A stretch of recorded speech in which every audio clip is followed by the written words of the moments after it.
When we think of mental strength, we usually picture something, well, loud, forceful, pushing through, acting fast. But what if I told you the biggest sign of strength isn't an action at all? What if it's a moment of doing nothing? Today, we're going to dig into this really surprising link between staying calm and being incredibly mentally strong. Come on, we've all been there, right? Some frustrating email lands in your inbox, or someone says just the right thing to get under your skin, and bam, a super sharp reply just flies out of your mouth before you've even had a second to think. And then you get that hot, sinking feeling. Instant regret. Yeah, that's exactly what we're talking about today. So, this really breaks it down. In any tense moment, our brain can basically take one of two paths. Over on one side, you've got that knee-jerk reaction. It's instant, it's totally emotional, and yep, it's the one we usually regret. But on the other side, there's the thoughtful response. It's a little delayed, it's considered, and it's almost always way more productive. One is basically an explosion, the other, that's a choice. Here's the thing though, being able to choose that second path, the thoughtful one, it's not about luck. It's not just your personality. You're not just born with it. It is a trainable skill. Think of it like a mental muscle that literally anyone can build up. So, what is this skill? Well, it's something incredibly simple. It's called the pause. It's that tiny, almost invisible little gap you create between what happens to you and how you react to it. It might seem small, but believe me, it is a genuine superpower hiding in plain sight, and it's available to every single one of us. Let's just walk through the path most of us take automatically. Okay, step one, something happens. You get some bad news, an unexpected email, a critical comment. Step two, your emotional brain, that little panic center, just completely takes the wheel.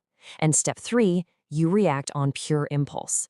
It's super fast, it's automatic, and, well, it's usually pretty messy.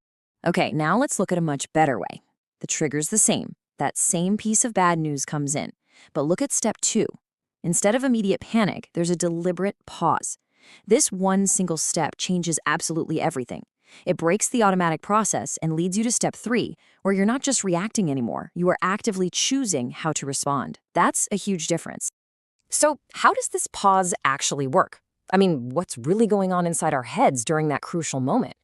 This is where we get to peek under the hood and look at the fascinating brain science that makes all of this possible. The fancy scientific term for what we're talking about here is executive control. Think of it as your brain's management system. It's the part that lets you filter out distractions, plan ahead, and, most importantly for us, hit the brakes on those impulsive emotional reactions. Honestly, the easiest way to think about it is this. Your executive control is the CEO of your brain. And your emotional, reactive part, that's like an intern bursting into the office screaming, "We have a problem!" The pause gives the CEO a moment to look up from the desk, assess the situation, and say, "Okay, thank you, I'll handle this," instead of just screaming right back. All right, so if this is so great, why don't we do it all the time, right? Why is it so hard to just pause? Well, the answer is kind of counterintuitive, and it all comes down to effort. This quote right here, it really gets to the core of it. We've been taught to think that lashing out is powerful and being calm is, passive. But the brain science shows the complete opposite is true. Reacting impulsively is easy. It's the brain's default low-energy mode.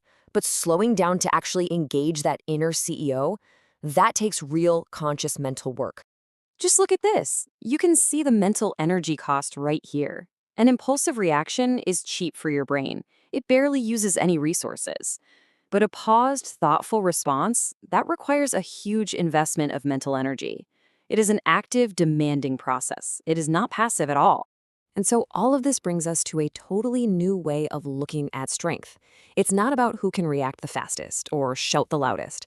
The real mark of strength is who can put in the mental work to pause and choose a better, more thoughtful path.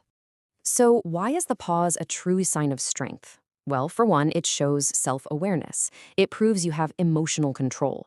And maybe most importantly, it shows you're prioritizing your long-term goals, like your relationships or your career, over the cheap, short-term buzz of just venting. It's not passive waiting. It is an active state of self-mastery. So I think it's time we stop confusing speed with strength. Look, anyone can react quickly. That's the easy part. True strength is having the discipline to pause, to absorb the pressure, and then deliver a high-quality response that actually helps you get where you want to go. And that really leaves us with one final question to think about. That next frustrating meeting, that tough conversation with a family member, or even just when you read that annoying text, where are you going to use your next pause?